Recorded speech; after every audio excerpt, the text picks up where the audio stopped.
Hey guys, एनुबाको channel में आपका स्वागत है। और हम लोग नेम हंट स्टेशन के काफी एंड के क्लोज हैं। और जहाँ हमने लास्ट वीडियो में देखा बैम और काइजर की खतरनाक फाइट को, जिसके एंड में बैम ने काइजर को डिफीट कर दिया और उससे काफी हार्ड हिटिंग क्वेश्चन पूछा था कि उसका नाम क्या है। जहाँ पे अपने फैमिली के लिए 1000 साल से सेक्रीफाइस कर रही थी, उसे उनके सबके नाम याद थे, लेकिन उसका अपना नाम क्या था, एक तरीके से उसका अपना नेचर क्या था। वहीं दूसरी तरफ हमें शीरल जाद के बारे में भी पता लगा था कि कैसे वो और उसकी बहन कुछ अलग ही पॉलिटिकल चीजों में फंसी हुई हैं और ऊपर के टावर के फ्लोर्स पर कुछ अलग ही जहाज प्रिंसेस का लफड़ा चल रहा है और इसीलिए वो लोग एंडोर के पीछे पड़े हैं। तो अब स्टोरी में आगे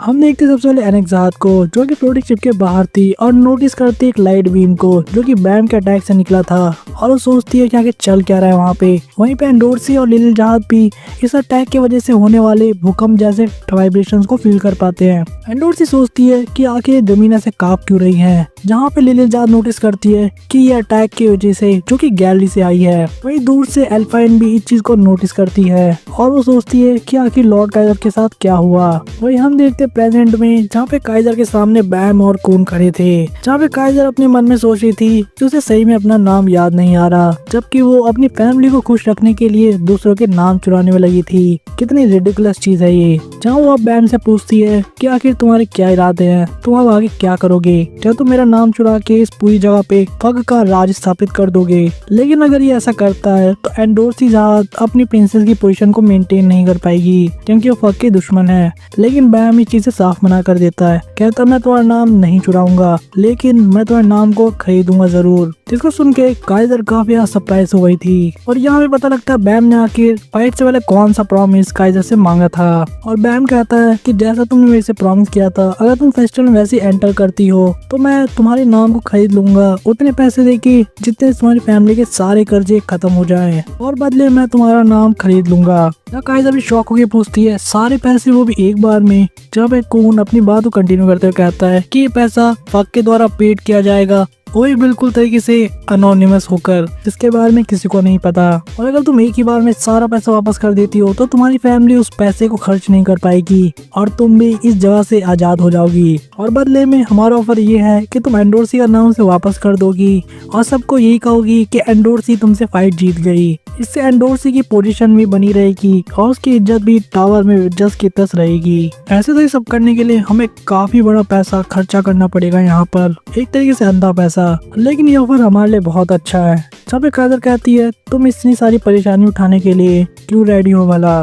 जहाँ पे बैम कहता है कि मुझे लगा था कि अगर मैं ऐसा नहीं करता हूँ तो तुम एंडोर्सी को नहीं जाने दोगी, और वैसे भी मैं चाहता हूँ कि तुम्हें एक और चांस मिले जीने का अपने ट्रू सेल्फ के साथ। तुम जैसी थी वैसी ही वापस बन जाओ, ना कि ऐसे जैसे तुम्हारी फैमिली तुम्हें चाहते हैं काइजर, या कहूँ एलेन। और यहाँ हमें काइजर का रियल नेम भी पता लग गया था। वहीं पे हम देखते हैं अब शीरल जहाज को, जहाँ आसपास काफी ज्यादा आग लगी थी हादसों के अटैक की वजह से, जहाँ पे वो भी इस वाइब्रेशन को फील कर पाती है और वो समझ जाती है कि कुछ गड़बड़ है।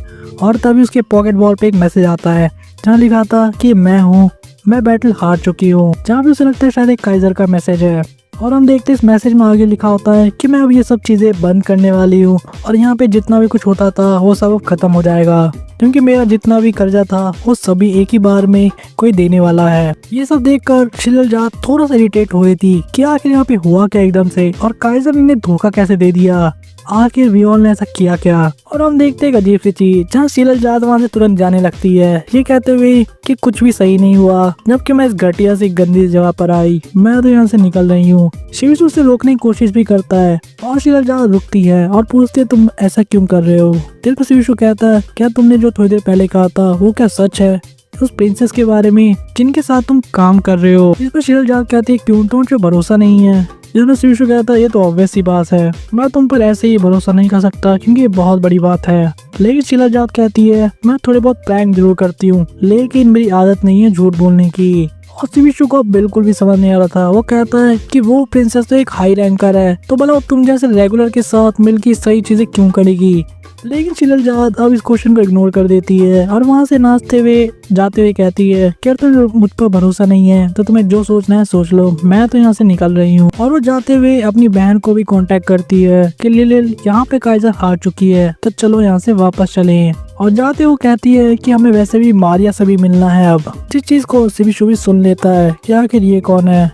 वहीं पे शीललजात जाने से पहले एक लास्ट चीज कहती है कि काले बाल वाले तुम जो वहाँ पे खड़े हो स्वॉर्ड्समैन, मुझे नहीं लगता कि तुम्हारे अंदर गलती से भी भ्रम आएगा कि मैं आज यहाँ से वापस लौट रही हूँ डर के। और अगली बार जब भी हम मिलेंगे अगर तुम वापस अपना ऐसा एरोगेंट बिहेवियर मेरे सामने दिखाया और वैसे बात की तो तुम उस वेपन के बाद भी जिंदा नहीं बचने वाले। वहीं दूसरी तरफ हम देखते हैं एंडोर्सी को जिसके सामने से लिलिल थोड़ी देर पहले चली गई, ये कहते हुए कि ओके सिस मैं यहाँ से निकलती हूँ।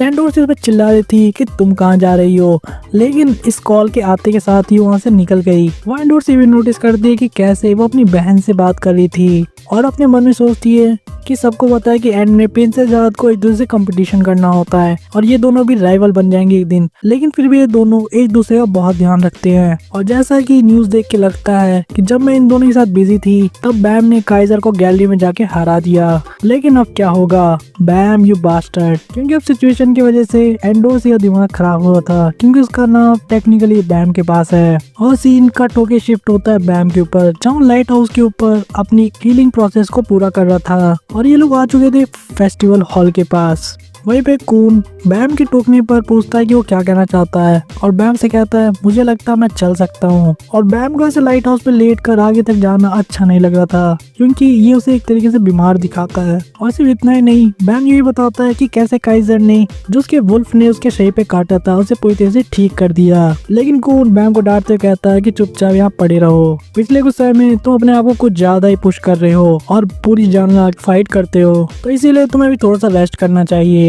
लेकिन उसी सेम टाइम पे कून के मन में ये थॉट चल रहा था कि मैं इसके लिए बस इतना ही कर सका कि मैंने उसे मूवेबल बेड दिया, कितना पैथेटिक हूँ मैं। वही रेड ऑन कून से पूछता है क्या तुमको सही में अच्छा लग रहा है जिस तरह से चीजें एंड हुई, जिस पे कून उससे पूछता है कि वो क्या कहना चाहता है और क्या वो अपने कंपेनियन का बदला नहीं लेना चाहता। लेकिन रेडॉन कहता है कि मैं अपने दोस्त का बदला तो लेना चाहता था, लेकिन जब मुझे काइजर के पास के बारे में पता लगा तो मैं कैसे डिस्क्राइब करूँ। मुझे एक तरीके से समझ में आता है कि काइजर को क्या फील हुआ होगा, ऐसे में उसे फिर भी कहीं माफ नहीं करूंगा, लेकिन फिर भी मैं समझ सकता हूँ उसके दर्द को और इसीलिए मैं वियोल की डिसीजन का भी रिस्पेक्ट करूंगा जो कि वो चाहता है। और शायद काइजर भी अपने पुराने सेल्फ में लौट पाए और जी पाए अपनी रियल जिंदगी। और तभी हम देखते हैं एक ब्राइट लाइट को और ये कुछ और नहीं बल्कि बॉम्ब टेक्निक थी एंडोर्सी की जो कि सीधे कूद गई थी बैम के पेट पे, ये कहते हुए कि मैं तुम्हें कल रात मिलूंगी और उसके बाद तुम पिटने वाले हो बहुत ज्यादा। एंडोर्सी तो डांटते हुए कहती है कि इस लड़की के साथ क्या हो प्रॉमिस, तुम उसे कभी सीरियस नहीं लेते है ना। और उसे अभी भी काफी ज्यादा मार रही थी कहते हुए कि तुम सही में मरने वाले हो 25th बैम,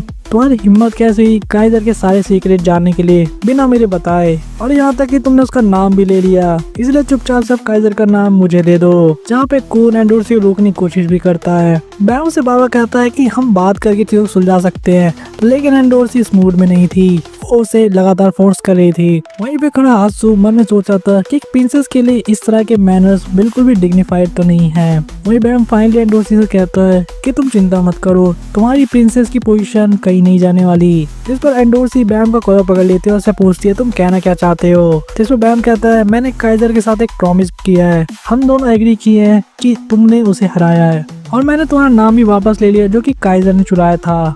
जिस पर एंडोर्सी शॉक हो जाती है। वही बैम कहता है क्योंकि अब तुम्हारा नाम मेरे पास है तो तुम्हें प्रिंसेस पोजीशन से नीचे उतरने की कोई जरूरत नहीं। लेकिन एंडोर्सी का विश्वास नहीं होता और कहती है तुम कैसी बकवास बातें कर रहे हो, वो वाला तुमसे ऐसा प्रॉमिस क्यों करेगी, इसलिए चुपचाप मुंह बंद करो और वापस करो काइजर का नाम। जब बैम कहता है कि बस कल तक का वेट कर लो, कल फेस्टिवल में तुम ये चीज देखोगी। लेकिन एंडोर्सी किसी मूड में नहीं थी, वो उसे लगातार परेशान कर रही थी। वहीं पे हम शिविशु को देखते हैं जो कि कून से बात कर रहा था और कह रहा था लगता है जैसा तुमने सोचा था वैसी चीजें हुई। जो कून कहता है ऐसे से बताऊं मुझे भी बहुत ही बड़ा पागलपन लगता है, लेकिन हमें फर्क से भी बहुत ज्यादा मदद मिली क्योंकि इतना मोटा पैसा सिर्फ उन्हीं के पास था।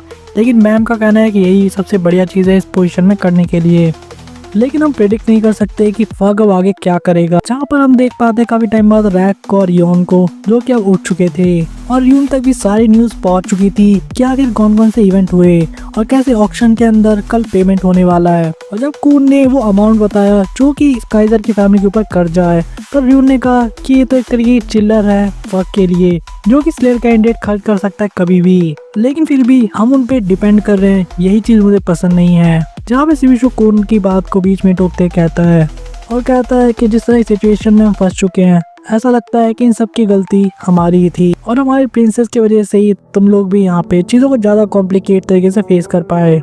लेकिन कून कहता है कि तुम इतना सोचो मत, क्योंकि हम काइजर को भी उसकी फैमिली डेब्ट से बाहर निकालना चाहते थे, इसलिए भी हमें ये चीजें करनी पड़ रही है। और ये आपको थोड़ी सी ज्यादा सीरियस बातें होने लगती हैं। जहाँ पे शिशु बताता है कि प्रिंसेस को लेके प्रॉब्लम उतनी नहीं थी जितनी हम सोच रहे थे। यहाँ पे कून भी अब काफी ज्यादा ध्यान से इस बात को सुन रहा था, क्योंकि यहाँ पे बात अब एक प्रिंसेस नहीं बल्कि ज्यादा की हो रही थी। जहाँ पे शिशु बताता है, मैंने सोचा नहीं था कि इस इशू के बारे में तुम्हें बताऊंगा, क्योंकि इसका तुम्हारे से कोई लेना देना नहीं, लेकिन यहाँ पे थोड़ी देर पहले दो अलग अलग प्रिंसेस थी, शीलल और लिलिल। जिस पर कून कहता है, क्या तुम उन दोनों की बात कर रही हो जो जुड़वा बैंड लोबोबिया फैमिली से आती हैं? जहाँ से शिशु कहता है, हाँ बिल्कुल वही। हम किसी तरीके से उनको यहाँ से भगाने में कामयाब तो हो गए, लेकिन मैंने सुना है कुछ ऐसी इन्फॉर्मेशन जो तुम बिलीव नहीं कर पाओगे।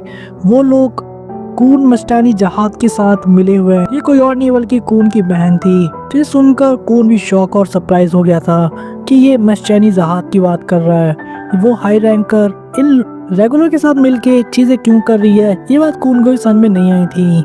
जहाँ भी शिशु कहता है कि मुझे यही सेम फैक्ट बार बार परेशान कर रहा है कि आखिर ये बात क्या सेंस बनाती है, लेकिन ये इन्फॉर्मेशन उसे उनसे डायरेक्ट नहीं मिली, बल्कि उसे टावर के अपने दूसरे रिसोर्सेज से मिली है।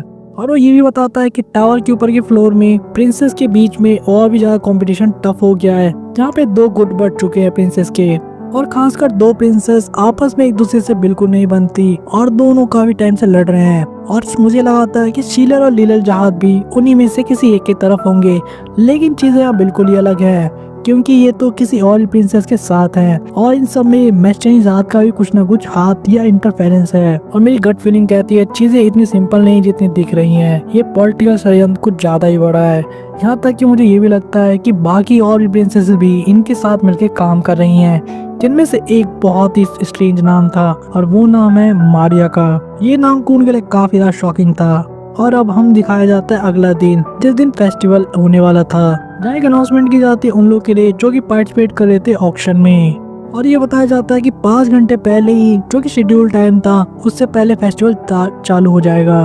और इसीलिए कोई भी जो इस नीलामी में पार्ट लेना चाहता है वो तुरंत अपने सीट तक पहुंच जाए। और हम देखते हैं लोगों को जो कि काफी यार शोर और शौक से इधर उधर देख रहे थे, क्योंकि उनमें से कह रहा था कि साइड हटो, यहाँ पे एक रैंकर है जो कि हाक लैंड से आया है। और हम देखते हैं बैंड के मास्टर बहुत ही ज्यादा डैशी हैंडसम बंदे को, जो कि कोई और नहीं बल्कि था जिन सुंग हा को, जो मन में सोच रहा था कि बैंड सही में बहुत ज्यादा शोर मचाता है। और वहीं पे उसके माइंड में एक और चीज थी कि हाक लैंड ही यहाँ पे इस ऑक्शन को डोमिनेट करने वाला है, क्योंकि सबसे ज्यादा पैसा उन्हीं के पास है। और हम देखते सभी लोग गैदर हो चुके हैं, जहाँ पे काइजर बैम से पूछते कि उसे उसका नाम कैसे पता लगा, जहाँ पे बैम उसे बताता है कि एल्फाइन ने उसे ये नाम बताया था। ऐसे एक अजीब सी स्माइल के साथ बैम कहता है, टेक्निकली मैंने उसे ऑर्डर दिया था ये बताने के लिए। और जब वो काइजर का हाथ पकड़ के उसे उठा रहा था, वो कहता है तुम बहुत ही ज्यादा खुश पर्सन हो, और उसका ये मतलब है कि कम से कम स्टार के अंदर एक पर्सन तो है जो तुम्हारा ध्यान रख रहा है, और इसलिए मैं चाहता हूँ तो अपने ट्रू सेल्फ को कल फेस्टिवल में दिखाओ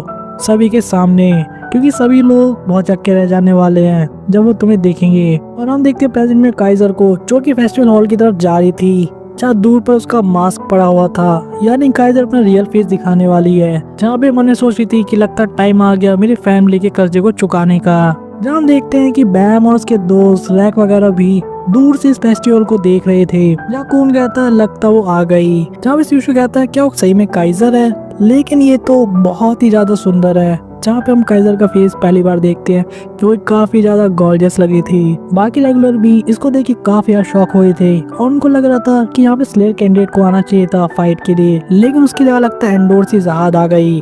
जहाँ पे जिनसुंगा काफी ज्यादा सीरियस था और सोच रहा था कि लगता है वही लड़की जिसके बारे में र्यून ने बताया था। यहाँ तक कि वो भी काइजर से इम्प्रेस था और सोचता है क्या ब्यूटी है और कितने टैलेंटेड है, और उसके बाद उसकी फैमिली ने इसे छोड़ दिया। और हम देखते हो काइजर को जो कि फेस्टिवल के अंदर पार्टिसिपेट करने के लिए रेडी हो रही थी, जहाँ पे अनाउंसमेंट होती है कि ऑक्शन के अंदर इस बार सिर्फ एक चीज बिक रही है जो कि एक रेगुलर है और उसका नाम है लोपोबिया एलाइन। और जैसे ये नाम इस जगह पे अनाउंस किया जाता है, चारों तरफ शोर मच जाता है कि लोपोबिया फैमिली ये तो 10 ग्रेट फैमिलीज में एक है, चाहे प्रिंसेस ज़ाद नहीं है। और हम देखते हैं काइजर को जो कि अपनी एबिलिटी शोकेस करी थी, जैसा कि ऑक्शन में जनरली किया जाता है ताकि उसको खरीदने वाले लोग देख सके कि उसके अंदर कितनी स्किल है और उसकी वैल्यू सही में वर्थ है भी या नहीं। वही काइजर को अपने पुराने दिन याद आ रहे थे अपने फादर और मदर के बारे में, जहाँ कह रही थी कि मैं आ रही हूँ और मैं आप लोग को अब जाने दूंगी। बाकी लोग काइजर की टेक्निक को देख के काफी इम्प्रेस हुए थे कि डी रैंक रेगुलर के इतनी खतरनाक कंट्रोल कैसे हो सकता है इस तरह के वेपन पे। ये परफॉर्मेंस चली थी। वहीं दूसरी तरफ हम बहुत सारे ऑक्शन में आए हुए लोगों को देखते हैं जिनकी काफी ज्यादा हाई प्रोफाइल थी टावर के अंदर, जैसे कि एक रैंकर था जो कि हाफ फैमिली से आया था जिसका नाम था रूडाहा, और उसके मन में कुछ बातें चल रही थी इस परफॉर्मेंस को देखने के बाद कि उसको प्रिंसेस ने ही कहा था कि हमें ज्यूल ग्रेस होने वाला है ऑक्शन के अंदर, लेकिन यहाँ पर ये लड़की भी है जो बहुत ही ज्यादा स्किल है और ये उसको भी खरीदना चाहते हैं। वहीं पर इस ऑक्शन को देखने के लिए बैम, सिविशु और बाकी लोग भी आए थे, जहाँ पे सिविशु काइजर को देख काफी ज्यादा इम्प्रेस हो गया था और ये भी कह रहा था कि उसे बिल्कुल नहीं पता था कि ऐसे मास्क के अंदर इतना सुंदर चेहरा भी हो सकता है, और इसीलिए शायद जहाज प्रिंसेस के लिए भी इसको चूज किया गया होगा। कौन यहाँ पर उसे मजले तो ये भी कहता है कि जब तक कोई सुंदर है तुम सारी चीजों को भूलने को तैयार हो, क्यों है ना, जिस पर सिविशु हंसने लग जाता है। वही हासू भी इस चीज से एग्री करता है और यहाँ तक कहता है कि इसको देख के ऐसा फील होता है जैसे कि एंडोर्सी से ज्यादा प्रिंसेस के लिए ये काबिल है। इसको सुनकर एंडोर्सी काफी ज्यादा गुस्सा हो जाती है और उसे धमकाते कहती है तुम हम जिंदा नहीं बचोगे। लेकिन कहीं ना कहीं एंडोर्सी को पता था कि सब लोग सही बात कह रहे हैं और काइजर की खूबसूरती और उसके टैलेंट वेस्ट कर दिया गया उसको यहाँ पर भेजकर। वहीं दूसरी तरफ काइजर की परफॉर्मेंस जो अभी भी चल रही थी उससे बहुत सारे फ्लैशबैक आ रहे थे कि कैसे जो छोटी थी उसे हमेशा लगता था कि उसके फादर और मदर हर पोजीशन के अंदर उसे सपोर्ट करेंगे चाहे सिचुएशन कैसी भी हो और अपनी छोटी सी दुनिया में खुश रह सकती है बिना किसी चिंता के। लेकिन तब उसके सामने एक काली सच्चाई आई कि वो लोग इसको सपोर्ट नहीं कर रहे थे बल्कि रियलिटी में ये उन लोगों का सपोर्ट थी, और इसीलिए इतने सालों तक सच्चाई जानते हुए भी वो उन लोगों को छोड़ नहीं सकती थी। लेकिन अब उसकी आंखें खुल चुकी हैं और इसीलिए वो रेडी है मूव ऑन करने के लिए, जहाँ पर अपने वेपन से बहुत अलग तरीके की अपनी एबिलिटी शो कर रही थी और साथ ही में अपना माइंड भी बना रही थी कि सारी पुरानी फीलिंग्स को अपने अंदर से खत्म कर देगी। वही ऑक्शन की भीड़ में इसको लेकर काफी ज्यादा तारीफें हो रही थी। कुछ लोगों का यहाँ तक कहना था कि इसको लेके अब जो प्राइस है वो काफी ऊपर जाने वाला है, क्योंकि इतना टैलेंटेड डी रैंक रेगुलर उन्होंने इससे पहले कभी नहीं देखा। और तभी भीड़ में से कोई पीछे से निकल के आता है जो कहता है कि ये लड़की लोपोबिया फैमिली को बिलोंग करती है और उसके ऊपर एक बहुत बड़ा कर्जा है जो कि हमारी फैमिली ने दिया था और इसीलिए ये हमारे साथ वापस जाएगी। और इसीलिए हम ऐसी उम्मीद रखते हैं बाकी लोगों से कि कोई भी इसके अंदर पार्टिसिपेट नहीं करेगा नीलामी की बोली लगाने के लिए। और हमें पता लगता है कोई और नहीं बल्कि लोपोबिया फैमिली का एक रैंकर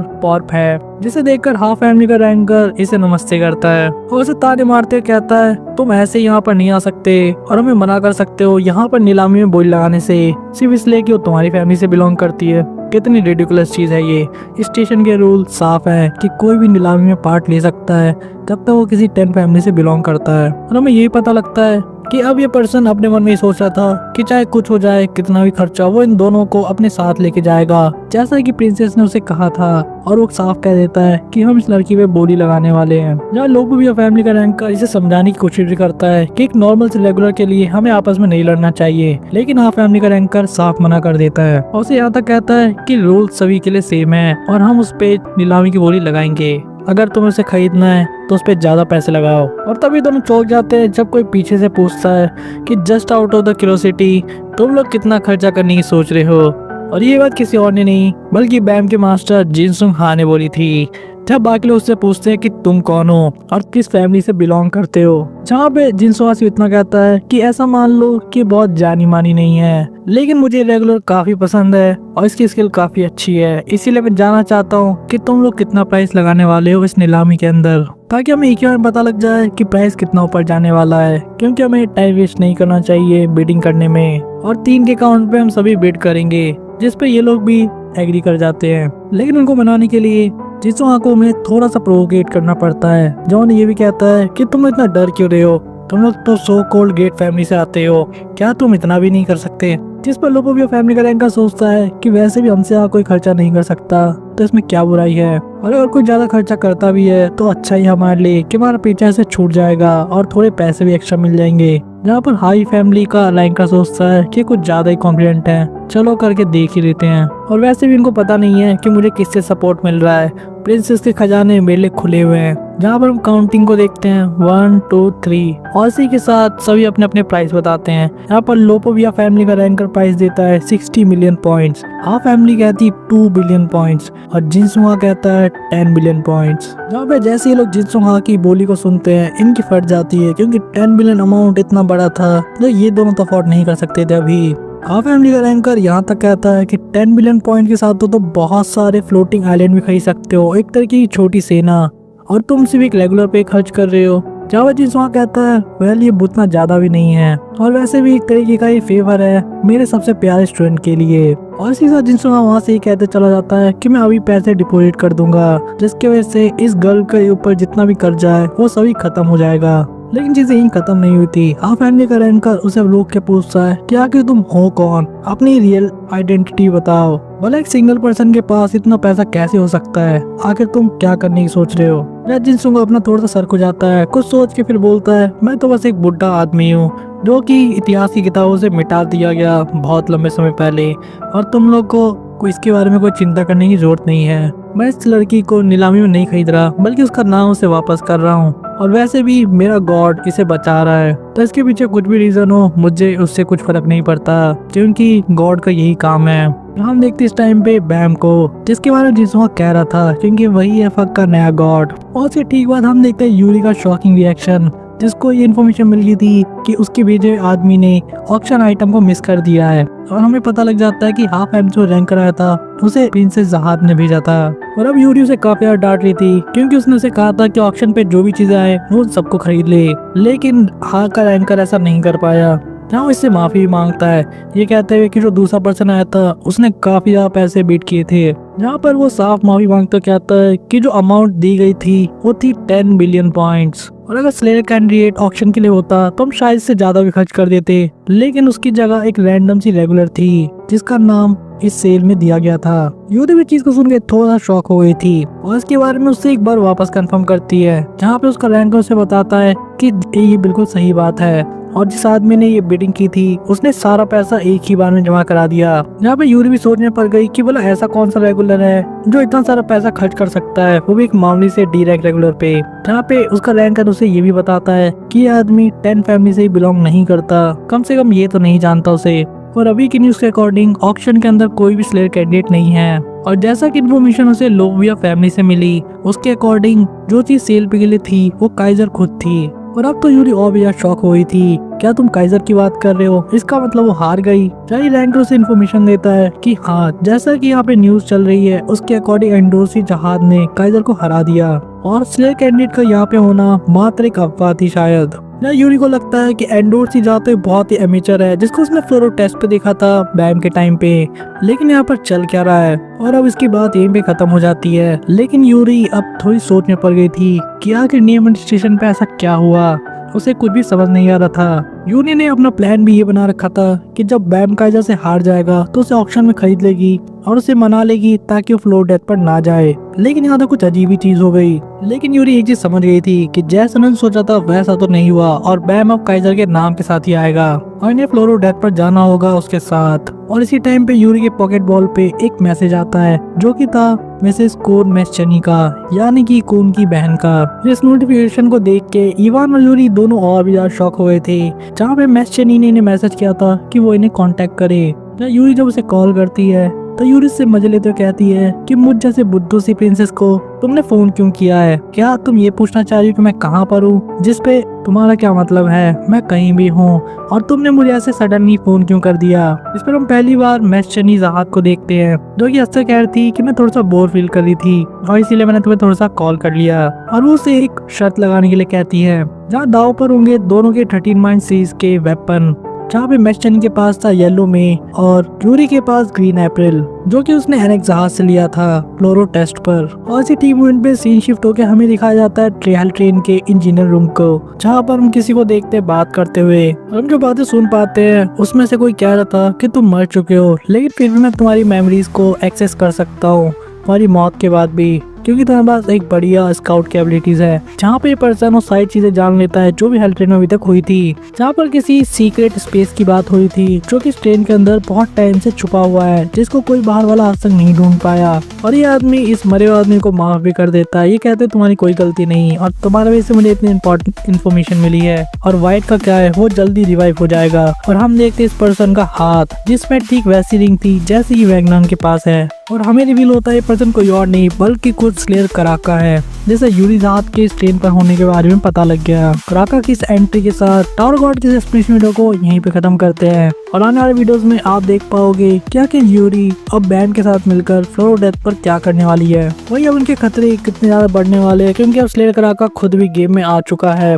वहीं दूसरी तरफ हमने जिनसुहा को भी देखा, जिसने बैम को फक का एक नया गॉड बनाने के लिए नींव रख दी है। वहीं काइजर भी अब अपनी सेल्फ आइडेंटिटी को ढूंढ चुकी है, जहाँ पे वो अपनी पुरानी जिंदगी छोड़कर वापस एक नई जिंदगी शुरू करेगी। तो आने वाले वीडियोस में आप जान पाओगे कि आखिर प्रिंस मैचनी और ऊपर के टावर में ऐसा कौन सा पंगा चल रहा है, जहाँ पे जाल प्रिंसेस आपस में लड़ रही हैं और कुछ बहुत बड़े लेवल का षड्यंत्र हो रहा है। और आखिर यूरी से उसने ऐसी बेट क्यों रखी, जहां उन्हें अपने 13 सीरीज के वेपन को दाव पे लगाना है। तो इन सभी चीजों का आंसर आपको हमारी नेक्स्ट वीडियो में मिलेगा। तब तक के लिए इस वीडियो को लाइक करें, चैनल को सब्सक्राइब करें और हमें कमेंट करके सजेस्ट करें कि आपको और कौन सी वीडियो चाहिए। अगर आपको 13 सीरीज के बारे में और भी जानना है तो हमारी दूसरी वीडियो देख सकते हैं जो कि इसी के ऊपर है। तो तब तक के लिए बाय गाइस।